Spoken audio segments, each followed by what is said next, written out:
कार्यक्रम के पुण्यार्चक हैं परम गुरु भक्त परिवार।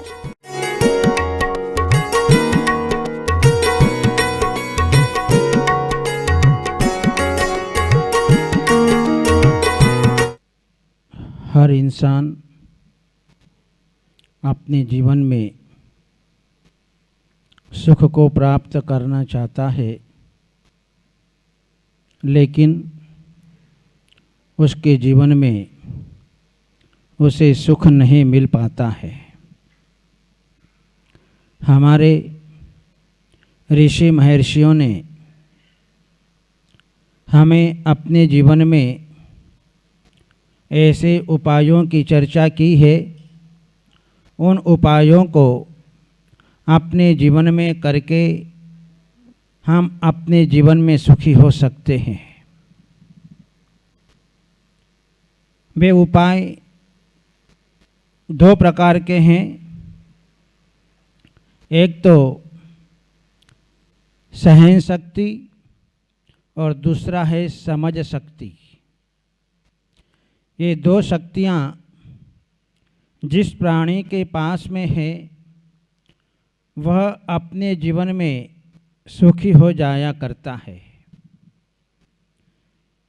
सहन शक्ति सबसे बड़ी शक्ति है, उपाय शक्ति सबसे बड़ी शक्ति है, लेकिन इंसान के भीतर धैर्य नहीं होने से वह अपने जीवन में कुछ भी सहन नहीं करना चाहता, कुछ भी सहन नहीं करता है।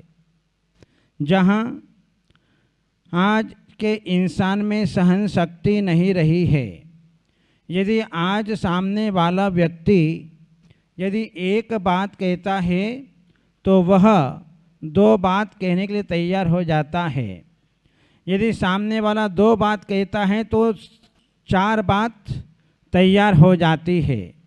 इस प्रकार से परस्पर में सहन शक्ति नहीं होने के कारण वर्तमान में इंसान का जीवन दुखमय प्रतीत होता हुआ दिखाई देता है। जहाँ आज बेटा बाप की नहीं सुनता, बहू सास की नहीं सुनती, शिष्य गुरु की नहीं सुनता है। जहाँ ऐसी परिस्थिति है तो फिर उस घर के अंदर कभी भी सुख की कल्पना हम नहीं कर सकते हैं।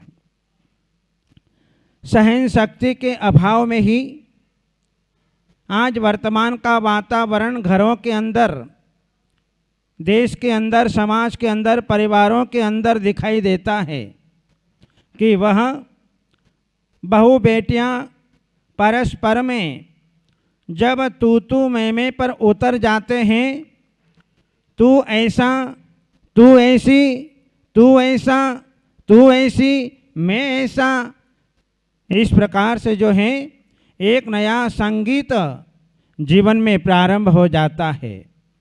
और ये तू मैं का संगीत जब तक व्यक्ति के भीतर चलता रहता है, व्यक्ति अपने जीवन में उसको सहन नहीं कर पाता है तो सीधे वह तलाक देने की बात अपने जीवन के अंदर करता है।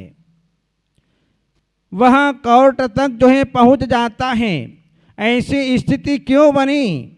ऐसी स्थिति इसलिए बनी कि आज जो है एक दूसरे को सहन नहीं कर पा रहे हैं। जहाँ यदि अपने जीवन के अंदर यदि महापुरुषों का जीवन चरित्र पड़ा होता, यदि महासतियों का जीवन चरित्र पड़ा होता, प्रथमान योग का स्वाध्याय किया होता, तो आज ये नौबत उन पति पत्नियों के जीवन में, बहू बेटे के जीवन में कभी भी नहीं आ सकती थी। लेकिन जहाँ पर एक दूसरे के प्रति समर्पण का भाव समाप्त हो गया, जहाँ एक दूसरे के मन में से धर्म निकल गया, वहाँ पर जो है व्यक्ति अपने जीवन में तलाक देने की बात करता है, कोर्ट कचहरी में जाने के लिए बात करता है। आज वर्तमान में परिवारों का वातावरण इस प्रकार से जो है बन चुका है, जिसके कारण उनके जीवन में सुख की कल्पना ही नहीं कर सकते हैं।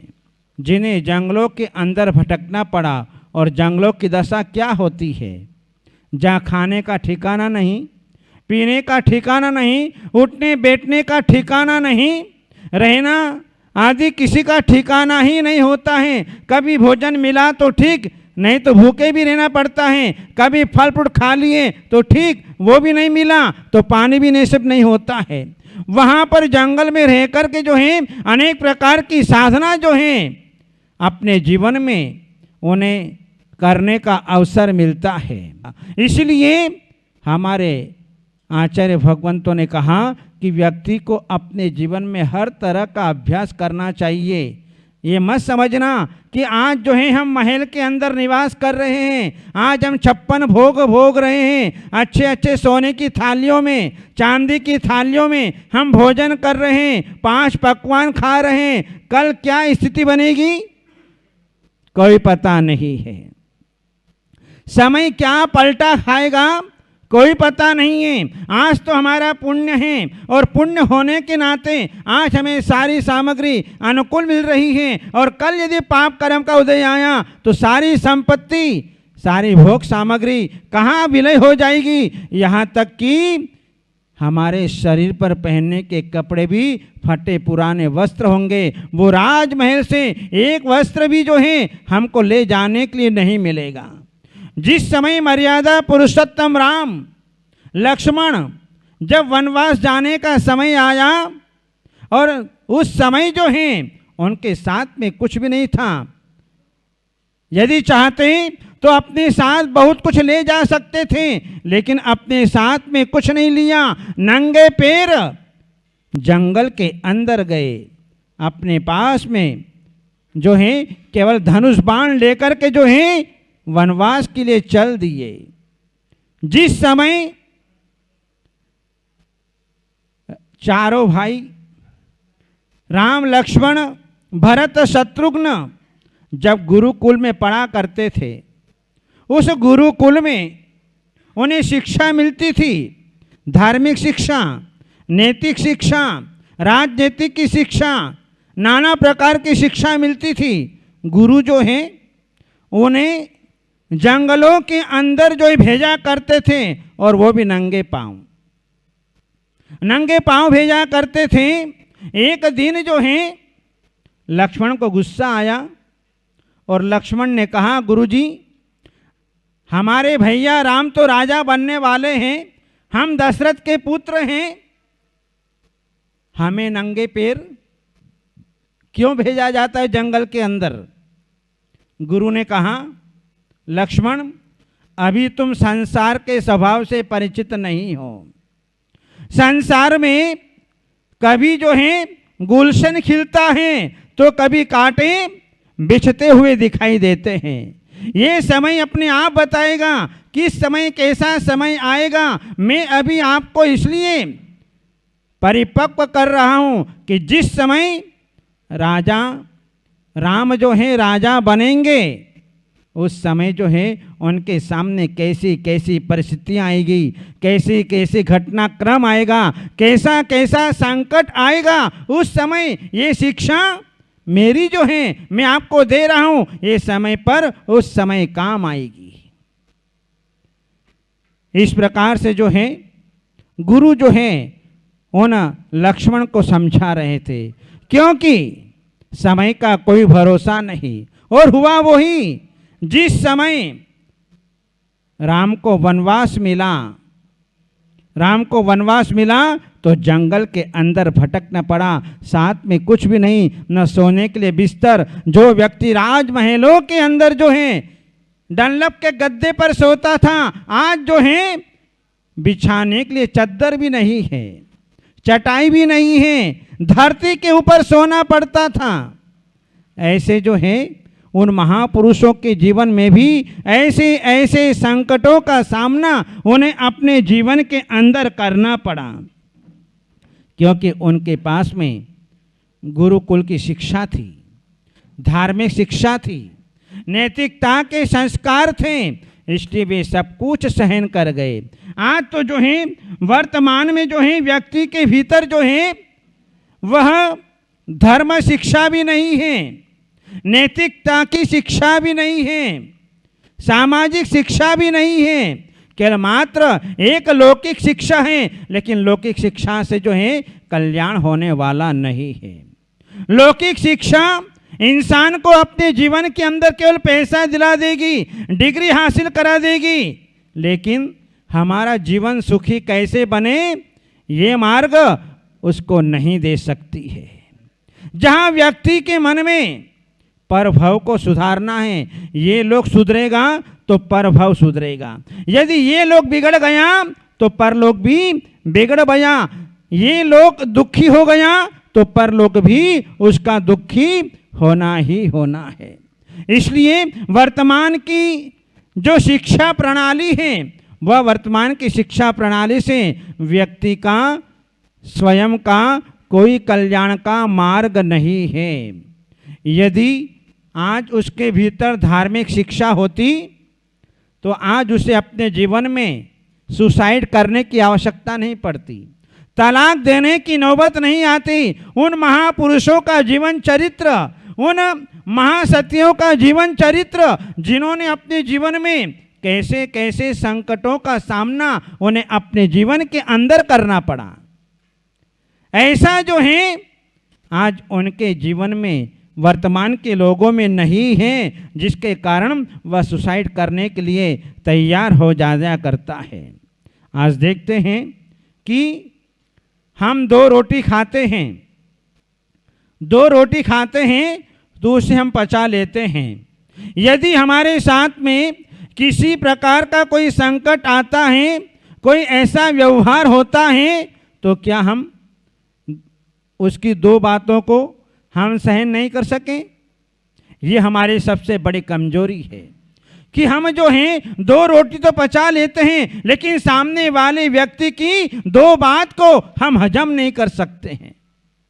जहां हम देखते हैं कि आज तक किसी ने भी अपनी पत्नी को धन्यवाद नहीं दिया।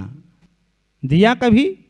थैंक्स बोला आप लोगों को हैं कि आपने अच्छा काम किया, बोला कभी? न पत्नी ने बोला न पति ने बोला। दोनों ने जो है अपने जीवन में एक दूसरे को धन्यवाद नहीं दिया, आशीर्वाद नहीं दिया कि तू दिन भर इतना काम करती है, तुम दिन भर इतना कमाते हो, ला करके देते हो, लेकिन कभी भी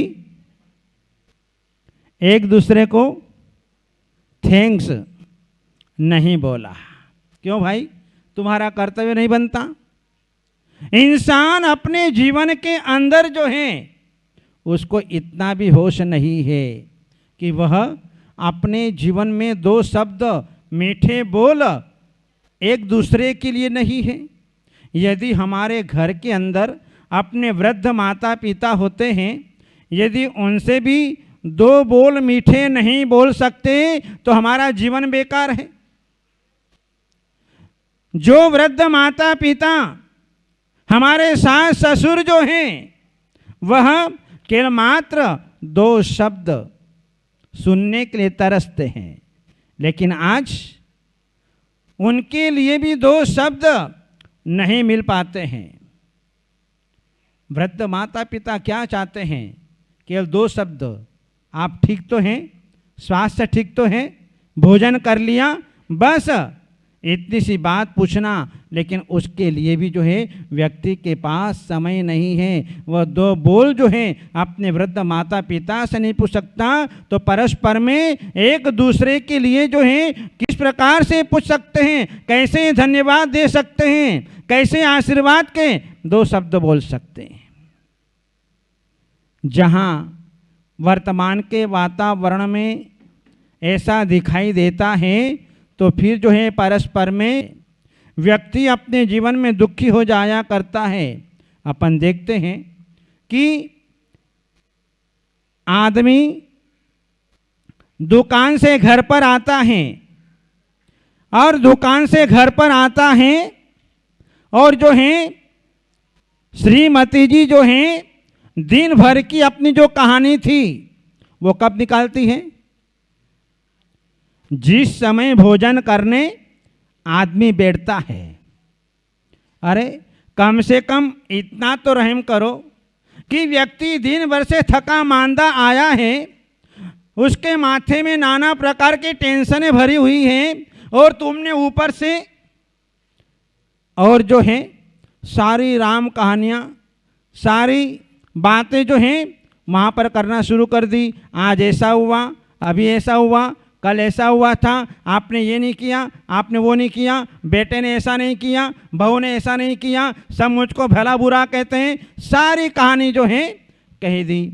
अब क्या करेगा आदमी? पहले से दुकान पर मेहनत मजदूरी करके आया, थका मांदा आया, अरे कम से कम शांति से भोजन तो करने दो। लेकिन वो भी चैन से नहीं, उसके माथे में और भर दी, ऐसा नहीं किया, वैसा नहीं किया। तो जो है वहाँ पर फिर व्यक्ति को गुस्सा आना स्वाभाविक है। ये जो है हमारे भीतर ऐसी समझ पैदा करनी पड़ेगी कि हमें कौन सा समय कौन सी बात कहाँ कहनी। यदि ये समझ नहीं है तो समझना हमारा संबंध जो है वह टूटते देर नहीं लगेगी। हम देखते हैं कि आज बहुत सारे लोग हमारे पास में आते हैं और आते हैं कि महाराज हमसे उनसे बनती नहीं है, रोज़ झगड़े होते हैं। झगड़े का कारण क्या? कुछ नहीं, छोटी छोटी बातों को लेकर के परस्पर में जो है वाद विवाद हो जाता है। अरे तुम घर के अंदर 3.5 आदमी हो और जो है तुम इतना जो है छोटी छोटी बातों को लेकर के जो है अपने जीवन में जो है झगड़ा पैदा कर लेते हो, क्रोध कर लेते हो। उससे क्या मतलब है? अरे हम ये नहीं देखते हैं कि जो है हमारे साधु संत जो है कितने लोगों को लेकर के चलते हैं। हम आदर्शों की ओर ध्यान नहीं देते हैं। जिनके पास में 50-50 साधुओं का संग होता है, 20-20, 30-30 साधुओं का संग होता है, 20-20, 40-40 साथ में स्टाफ रहते हैं, कैसे लेकर के चलते हैं? और तुम 3.5 आदमी घर में होकर के अपने जीवन में जो है 2 बात शांति से सहन नहीं कर सकते, 2 बात पचा नहीं सकते, तो फिर जो है इंसान को फिर क्या करना चाहिए? चुल्लू भर पानी में। ये जो है सहन शक्ति का अभाव। यदि व्यक्ति के भीतर सहन शक्ति नहीं है तो फिर उसका जीवन खतरे में होता है। सहन तो करना ही पड़ेगा।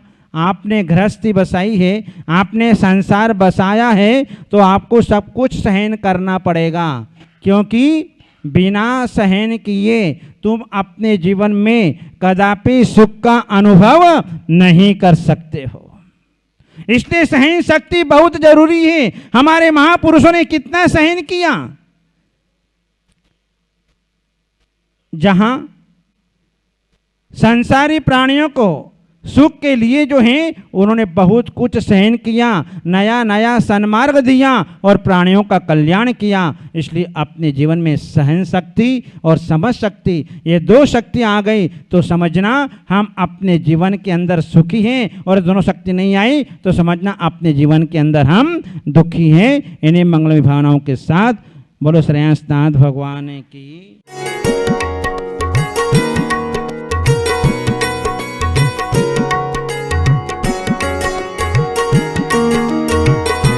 इस कार्यक्रम के पुण्यार्चक थे परम गुरु भक्त परिवार।